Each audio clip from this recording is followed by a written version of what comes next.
The following interview is a conversation that I had with a former correctional police officer who worked in the Cook County Jail, located on 26th in California, over in Chicago, Illinois.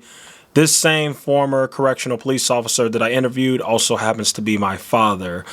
He worked inside of that jail from 1993 to 1999, and he served for 5 years and 8 months, and he told one heck of a story. And so, yeah, here it is right here, and I hope you guys enjoyed this interview. How you doing, Dad? Good, good. How are you?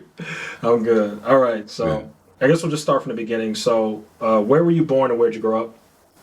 Actually, I was born in Chicago. I grew up in Cabrini Green, which was at the time one of the worst housing projects in Chicago and one of the worst housing projects in the nation. But and then I guess maybe around 10 or 11, we moved to the near north side and grew up in Old Town before we moved to the west side. Then I went to go. I guess, state police. So I went to go fill out an application to get hired with the state police. And state police, they had a hiring freeze and they had a salary freeze at the time. But right across the street at the county building was a line wrapped around the corner. And they say, hey, look, they're hiring for the sheriff's police. Okay, great. And so when you go work for the sheriff department, before you go, and everybody's a deputy, whether you work in the courts or whether you work inside the jail or whether you work in the street, you're still a deputy at the sheriff department. So the rule was you had to work inside the jail for 1 to 2 years before you go out on the street. So, and that's how I ended up being a correction officer. Can you tell me which prison you worked at and how many years were you there exactly? Actually, 5 years, 8 months, and the largest county jail in the nation, Cook County Jail. That's where you worked? Yeah. The one on 26 in California, right? 26 in California, yeah. I was a deputy sheriff, so we didn't work the state prisons, we worked the county jails. So what's the difference between like a state prison, federal, and like the county? All right, so federal has to do with federal crimes, all right, and then federal time. State prisons are basically people who are convicted of a crime. The county jail is for people who are waiting for trial. So they're called detainees or inmates.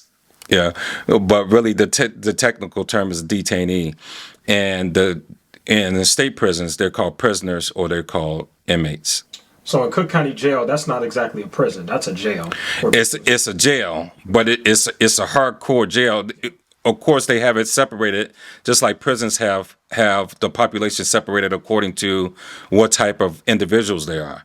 If they are aggressive and very high-risk individuals, it's maximum security. But for your low-level petty thief type people who are not going to throw rice at a wedding or hurt anyone, they won't swat a fly, they're basically nonviolent, then those were either minimum security or medium security. Got it. Mm-hmm. So they're keeping certain prisoners separate based on crime. So like maybe like drugs, violent crimes are kind of in the same prison, and then maybe like the white collar crimes. Yeah, they'll be in the same division. We had it separated according to divisions. And so in prisons, you'll have these things, this terminology called like C block or D block or things like that. Well, we had blocks, but depending on what division you were in, but your maximum and medium securities were separated by divisions in the county jail. So yeah, we will have people that were there for mass murder, anywhere from mass murder to serial killers to hitmen for the mob, people like that, to like your petty thief type people, depending on where you were. But I always worked maximum security divisions, so I was always in there with the worst of the worst. Yeah, and then once you get into some of the heinous crimes or the people who may have a potential of going to death row, that was I'm trying to think of the name for it. But they were not in in general population. They were completely isolated.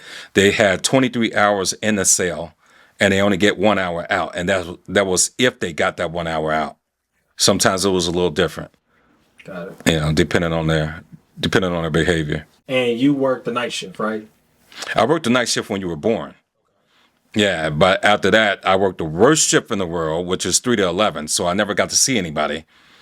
3 to 11 is when everybody's awake. You wake up, you fuddy-duddy around, you guys were at school, and then, by the time I'm at work, you guys were getting out of school, and then by the time I got home, you guys were in the bed. So it's like the worst shift in the world. So I did 3 to 11 for maybe about a year and a half or so, and then went to 7 to 3, which is actually the best shift. But when you were born, I worked night shifts. I was still trying to figure out when am I going to sleep, or when am I supposed to sleep? Because I worked night shift, and then I had to come home and take care of you and that sort of thing, So. And I actually talked to Mom about this. I talked to Mom before we went to this interview, and she told me that you would work an entire shift as a police, prisons, and then you would come home and take care of us. Yeah, that's what she said. And then you would go back to work. I'm like, dang, that sounds horrible. It was horrible. It was really horrible. It's a lot of work. Yeah. If you think about it, like I was maybe 100 and I'm 6 feet, and I was maybe 195 pounds when I started working there. And then when I left there, I was probably 220, 230-ish. Just from working, just the stress and the job and the lack of sleep, and then you just eating bad food.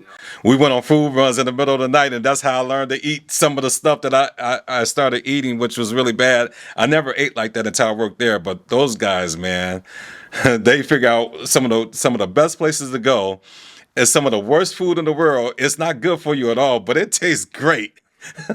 And we used to make those food runs, man, that you come out and just eat, man.